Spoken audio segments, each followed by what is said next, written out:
Hello everyone, welcome back to my channel my creations में मैं लता आप लोगों का ढेर सारा स्वागत करती हूँ।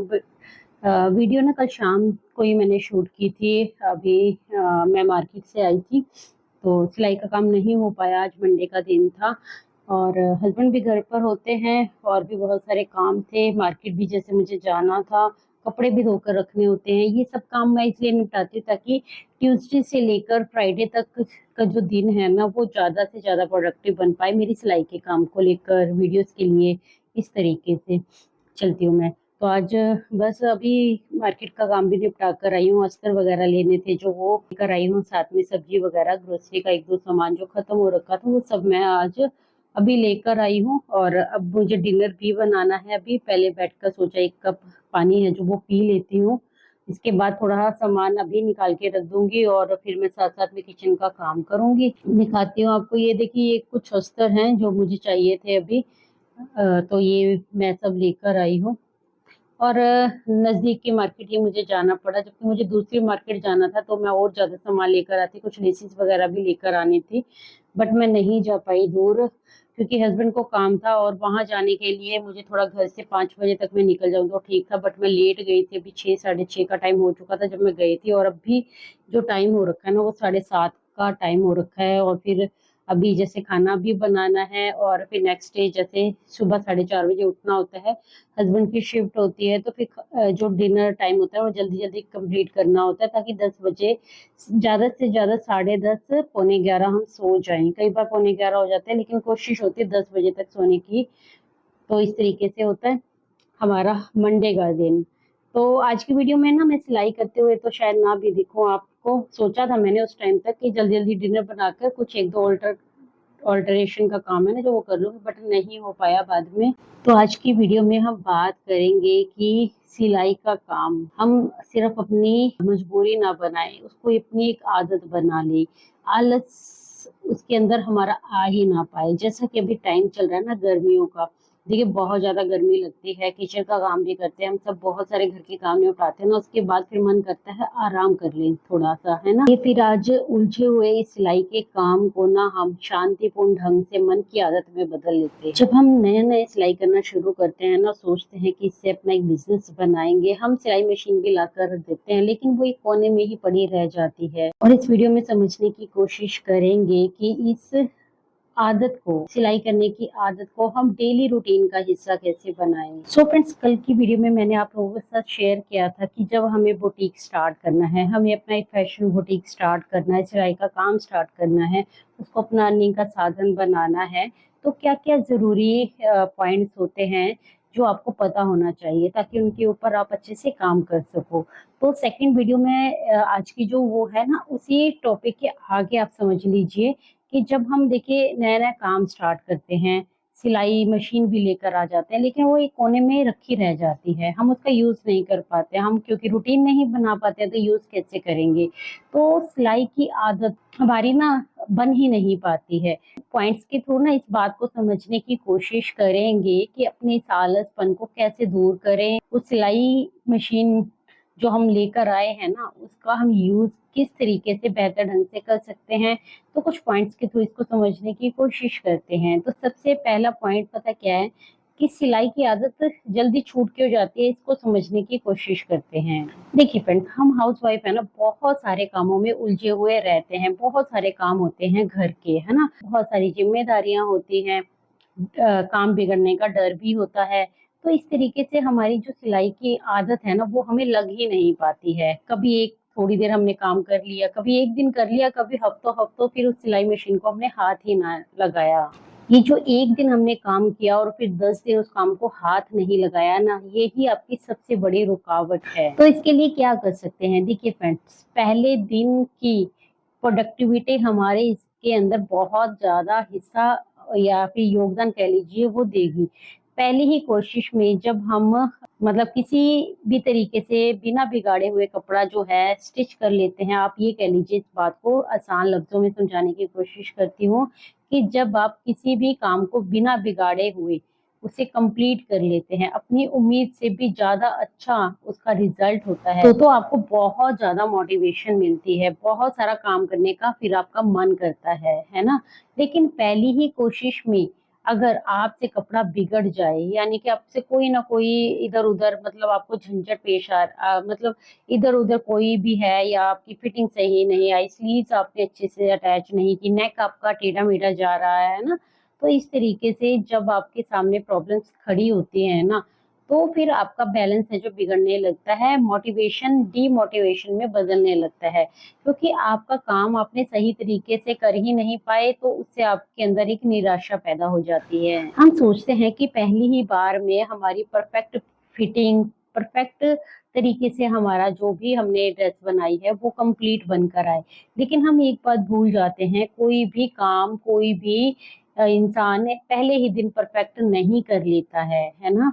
हर एक चीज़ का एक्सपीरियंस होता है, हर एक चीज़ को जब हम बार-बार करते हैं तभी हम उसके अंदर फिनिशिंग ला पाते हैं। यहीं से आती है वो निराशा कि हम जब भी काम करते हैं और फिर हमें काम को बिगड़ने का डर रहता है, हम उस काम को कंप्लीट अच्छे से नहीं कर पाते हैं, पहले ही डरे घबराए से उस काम को स्टार्ट करते हैं और जब वो काम बिगड़ जाता है ना, तो फिर हमारा मन ही नहीं करता कि हम बैठकर सिलाई मशीन के ऊपर काम करें और फिर वो 10-15 दिन तक हम उसको हाथ ही नहीं लगाते हैं। सेकंड पॉइंट है कंपेयर करना। देखिए फ्रेंड्स, कई बार हम क्या होता है ना कि हम वीडियोस भी देखते हैं या और भी लोगों को अपने आस-पास देखते हैं, किसी का अच्छे से किया हुआ काम देखते हैं, तो हम उसकी तुलना है ना जो अपने काम से करने लगते हैं। हमें हमारे मन के अंदर ना निराशा पैदा होने लगती है कि इसने ये काम इतने अच्छे तरीके से किया है और मुझसे ये काम बन ही नहीं पा रहा है और मुझसे ये काम नहीं बन पा रहा है ना, इसका मतलब मैं इस काम के लायक ही नहीं हूँ या फिर मुझसे ये काम कभी होगा ही नहीं।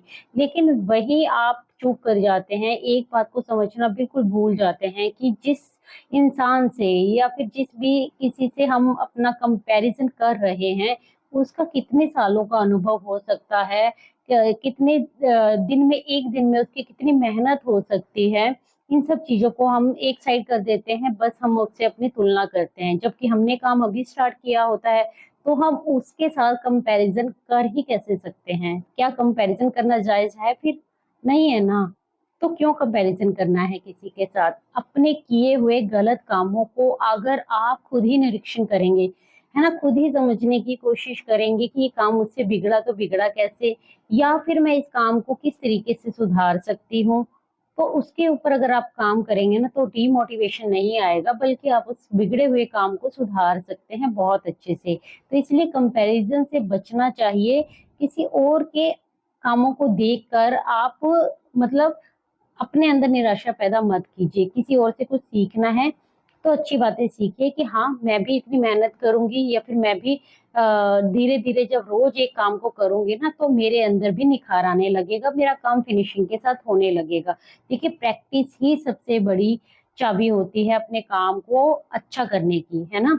जब आप प्रैक्टिस ही नहीं करोगे, 1 दिन काम कर लिया, 10 दिन तक मशीन को हाथ ही नहीं लगाया, तो फिर वो काम फिनिशिंग के साथ करना आप कैसे सीख पाओगे? इसलिए जब हम बिगिनर्स होते हैं ना, तो हमें किसी के साथ अपना कंपैरिज़न बिल्कुल नहीं करना है। सेकंड पॉइंट है मन को मजबूत बनाओ, मजबूर बिल्कुल मत बनाओ। देखिए फ्रेंड्स, अगर आप सिलाई का काम करना स्टार्ट कर रहे हो, तो ये काम ऐसा नहीं होना चाहिए ना कि आपके ऊपर ये थोपा गया है। अगर आप अपने मन से, अपने इंटरेस्ट के साथ इस काम को करना स्टार्ट करते हो ना, तो ये आपको अंदर से मजबूत बनाता है, आपके मन को मजबूत बनाता है, क्योंकि ये आपकी अपनी चॉइस है ना?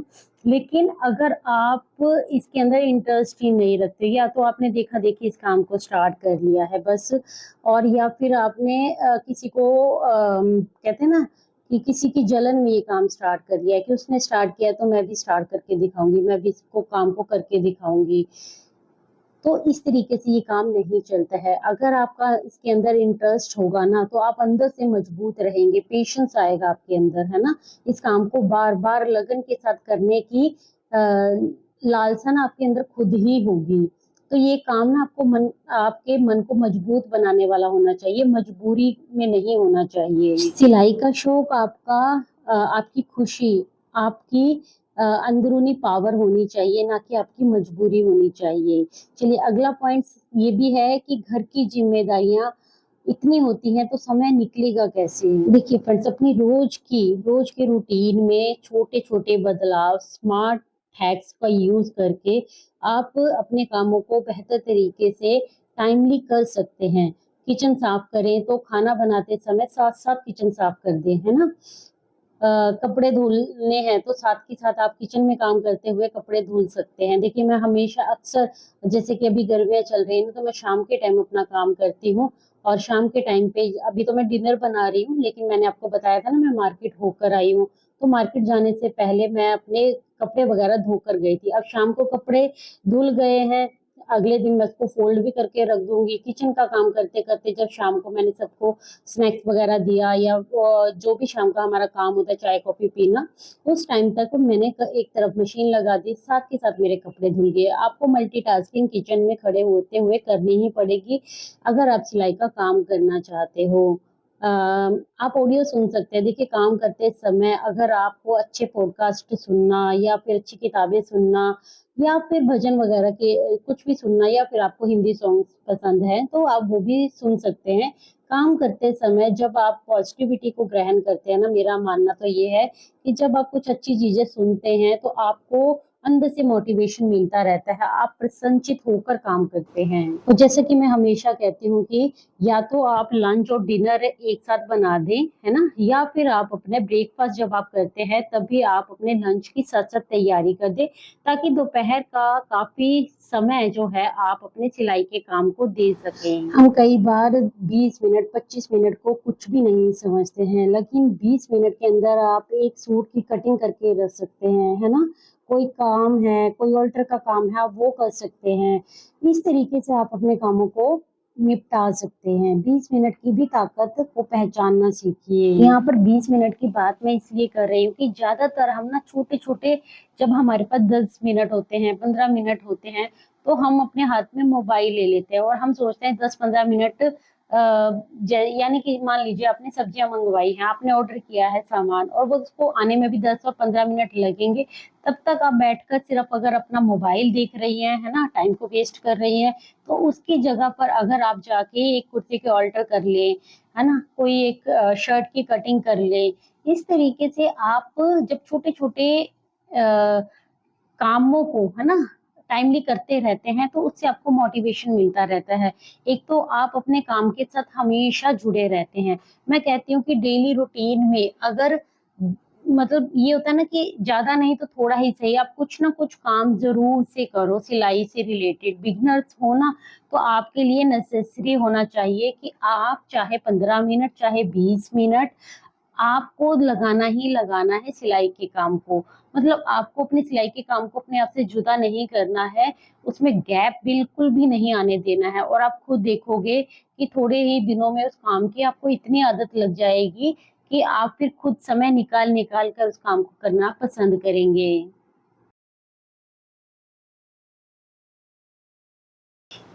20 मिनट भी अगर रोज की रूटीन में आप निकाल लेते हो तो आप उसकी ताकत को पहचानोगे, और आप देखोगे कि ये 15 से 20 मिनट जब आप रोज की लाइफ में निकालते हो तो एक हफ्ते में आप 105 मिनट की प्रैक्टिस कर लेते हैं। अब आपको ये छोटी सी बात लग रही होगी, लेकिन यकीन मानिए जब हम रोजमर्रा की लाइफ में छोटी छोटी प्रैक्टिस करते हैं ना, तो वही हमें बड़ा नतीजा देती है। अब मान लीजिए कि आपको ज्यादा प्रैक्टिस नहीं है सिलाई की, आप ज्यादा काम करना भी नहीं जानते हैं, लेकिन जब आप रोज रोज 15 से 20 मिनट निकालेंगे तो आप एक हफ्ते में एटलीस्ट अपना एक शर्ट तो सिल के रेडी कर लेंगे, है ना। और जब वो 15 से 20 मिनट जब आप लगाएंगे ना, तो आप वो बहुत ही ध्यान से लगाएंगे, क्योंकि आपको सिर्फ 15 से 20 मिनट लगाने हैं, तो गलती की गुंजाइश भी काफी हद तक कम हो जाएगी। और एक हफ्ते में आप एटलीस्ट अपना एक शर्ट भी जब सिल लेंगे ना, वो मैं ये बात मैं उनके लिए बोल रही हूँ जो लोग बिल्कुल बिगिनर्स हैं, है ना, जो सिलाई सीखना भी चाहते हैं, सिलाई का काम भी स्टार्ट करना चाहते हैं, उनके लिए ये बिल्कुल एकदम तरीका है ना, जो बिल्कुल सही है। आप इसको अपना के देखेंगे तो बेहतर रिजल्ट आपको खुद ही समझ में आएंगे। यकीन मानिए फ्रेंड्स, कंसिस्टेंसी ही असली की है आपकी सक्सेस की, है ना। तो आप कोई भी काम है जब रेगुलर बेस पे करते हैं ना, तभी उसके बेहतर रिजल्ट आपको मिलते हैं। इस बात की परवाह नहीं करनी कि आप सिर्फ 15 और 20 मिनट ही निकाल पा रहे हैं, आपको धीरे धीरे समझ में आएगा कि आपने कितना कुछ हासिल कर लिया, इससे कितना कुछ सीख लिया। सो फ्रेंड्स, इस कंसिस्टेंसी को बनाने के लिए ना आपको कुछ पक्के नियम अपने लिए बनाने ही होंगे। आपको 15-20 मिनट अपने निकालने हैं डेली के, तो आपको निकालने ही होंगे। और जब आप शुरुआती टाइम में हैं तो आपको खुद को ये देखना होगा कि आप सुबह में ये समय निकाल सकते हैं, दोपहर में समय निकाल सकते हैं, या फिर शाम को ये समय निकाल सकते हैं। तय आपको करना है, लेकिन कंसिस्टेंसी आपको रखनी ही पड़ेगी अगर आप सही में रिजल्ट चाहते हैं। अब इसके लिए आपका कोई बहाना नहीं चलेगा, चाहे घर में मेहमान बैठे हो या फिर आप किसी और काम में बिजी हो, या फिर आप मतलब काम, देखिए काम की कोई कमी नहीं है, काम हमेशा रहेंगे, लेकिन 15 से 20 मिनट सिर्फ आप टाइमर लगा के 15 से 20 मिनट अगर आप अपने काम को करेंगे और रेगुलर करेंगे ना, तो आपको समझ में आएगा कि जो बात मैं समझाने की कोशिश कर रही हूँ ना आपको, वो कितनी ही इम्पोर्टेंट है। देखिए फ्रेंड, जैसे कि मैंने आपको बताया ही कि मैं आज सिलाई का काम नहीं कर पाई, लेकिन इसका मतलब ये नहीं है कि मैं सिलाई से बिल्कुल अछूती रह गई। मैंने बैठकर, जब मैंने दोपहर में कॉफ़ी पी और बीच में जैसे 5-5 मिनट का भी टाइम जब मिल जाता है ना, तो मैंने उसका कैसे यूज़ किया। देखिए मैंने ऑल्ट्रेशन का काम तो नहीं कर पाई, क्योंकि ऑल्ट्रेशन कर लेती मैं, लेकिन जब मैंने उनको उठाया ना, तो मैंने देखा कि कुछ सिलाइयाँ हैं जो वो मुझे निकालनी पड़ेंगी, उधेड़नी पड़ेंगी, है ना? इस तरीके से ऑल्ट्रेशन का काम था। तो मैंने क्या किया, जितने भी मेरे ऑल्ट्रेशन का काम वाला था ना, तो वो मैंने ना उधेड़ के रख दी हैं, सिलाइयाँ निकाल के रख दी हैं। अब क्या होगा, कल मैं जब दोपहर में काम करूँगी, तो शाम को जब भी मेरा सिलाई से उठने का टाइम होगा, तो उससे आधा 1 घंटा पहले का टाइम है जो वो मैं ऑल्ट्रेशन का लगा लेती हूँ ज़्यादातर, जब मेरे पास ऑल्ट्रेशन का काम होता है इस तरीके से। तो 5-5, 10-10 मिनट की भी बहुत वैल्यू होती है। आप अपने काम को कीजिए ज़रूर से, है ना? क्योंकि वो आपका काम है। शुरुआत में आपसे जितनी भी गलतियाँ होंगी ना, बाद में आपके कामों में उतनी ही फिनिशिंग भी आएगी। बस एक ही बात याद रखें, दिन चाहे कैसा भी हो, लेकिन सिलाई की ये चेन बीच में टूटनी नहीं चाहिए। अगला पॉइंट है, देखिए गलतियों को गुनाह बनाने से अच्छा है आप गुरु बना लो, है ना? देखिए, आपकी गलतियाँ ही आपके लिए सबसे बेहतर गुरु है। मैं हमेशा कई बार अपनी वीडियो में बोल चुकी हूँ ये बात, कि आपको अपनी गलतियों से बहुत कुछ सीखने को मिलता है। कोई काम आपसे बिगड़ गया है ना, तो खुद आप अगर उसको डीपली एनालाइज़ करने की कोशिश करोगे, तो आपको समझ में आएगा कि कहाँ आपने गलती की थी, कैसे आप उसको सुधार सकते हैं। अपने लिए एक डायरी का अरेंजमेंट ज़रूर से कीजिए। देखिए जब आप अपने बड़े-बड़े टास्क को छोटे-छोटे टास्क में डिवाइड कर लेते हैं ना, तो वो छोटा असर नहीं, वो बहुत बड़ा असर दिखाता है। आपके 1 हफ्ते से लेके 2 हफ्ते के बीच में जितने भी काम हो, उन सब कामों को आप नोट डाउन कर सकते हैं। उनको किस तरीके से आपको तय की हुई समय में मतलब कंप्लीट करके देना है, वो भी आप उसमें नोटिस कर सकते हो। उससे आपका स्ट्रेस भी कम होता है, आपको बर्डन नहीं होता, क्योंकि आपको विज़िबल समझ में आती है ना चीज़ें, कि आपको कितना किस टाइम पर जो है काम करना है ना? इससे आपको सिर्फ़ आप बिज़ी ही नहीं रहेंगे, आप अपने लिए वक़्त भी निकाल पाएँगे, अलग से भी कुछ कर पाएँगे।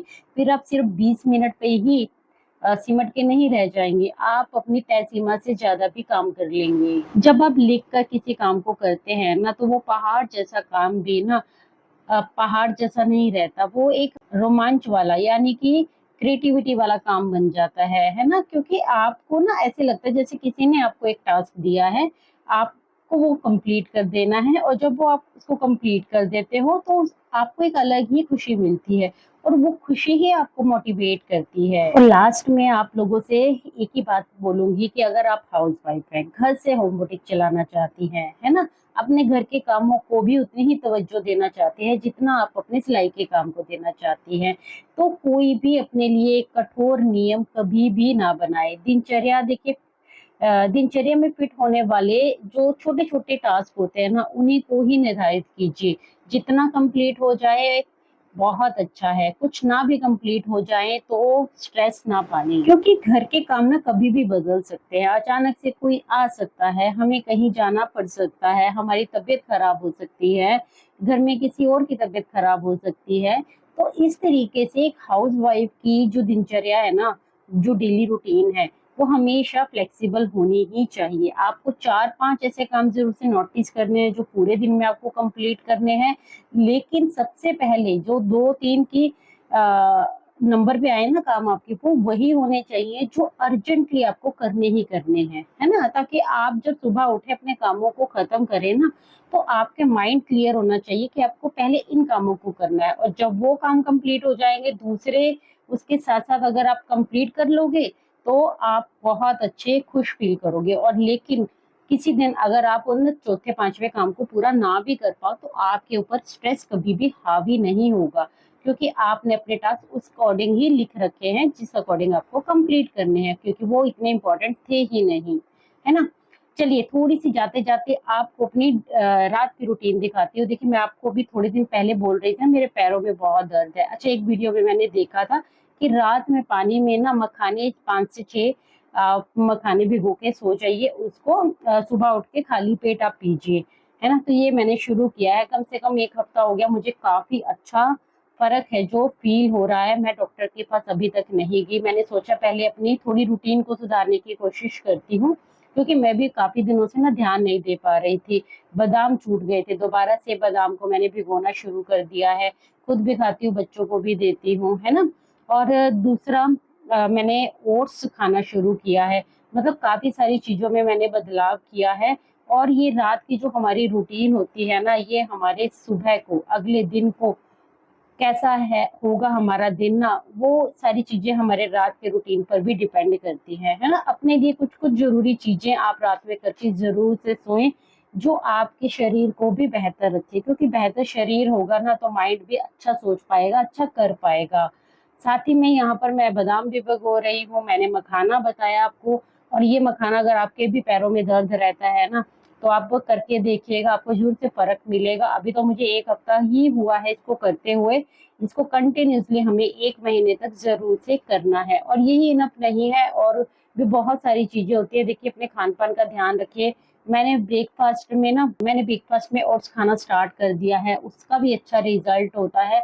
मैं अभी आपको पैकेट दिखाती हूँ, ये पैकेट देखिए, इसमें 12 ग्राम प्रोटीन होता है। अगर आप एक टाइम का जितना भी, मतलब 4 से 5 चम्मच अगर आप डाल के इसमें दूध में खा रहे हैं ना। और ये देखिए ये रोल्ड ओट्स है, एक इंस्टेंट ओट्स आता है, एक रोल्ड ओट्स आता है। ये रोल्ड ओट्स है, इसको रात में ही आपको थोड़ा सा उबले हुए दूध के अंदर डिप करके ठंडा करके फ्रिज में रखना होता है। सुबह फिर आप ठंडा ही ब्रेकफास्ट में खाइए, आपको बहुत अच्छा भी फील होता है, टेस्टी भी लगता है। समर में बहुत बढ़िया नाश्ता है हम औरतों के लिए, वैसे तो सबके लिए है, लेकिन देखिए हमारा पूरा घर का दारमदार, हमारा काम सब कुछ हमारे ऊपर डिपेंड करता है।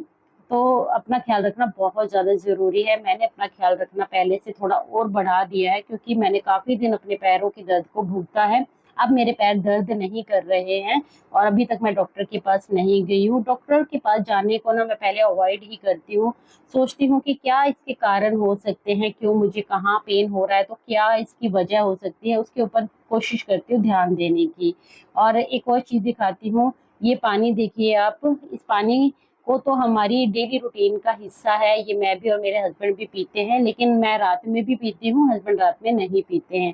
अच्छा, ये भी हम सब औरतों के लिए बहुत अच्छा होता है, हमारा स्टमक भी इससे क्लीन रहता है और बाहर की तरफ भी नहीं निकलता है। इसमें देखिए मैं ये सौंफ, जीरा, अजवाइन, दालचीनी का टुकड़ा, मेथी दाना मैंने अभी स्टार्ट किया है। मेथी दाना भी अगर हमारे पैरों में दर्द हो ना, तो हमारे लिए काफी बेनिफिशियल होता है इसका पानी पीना भी।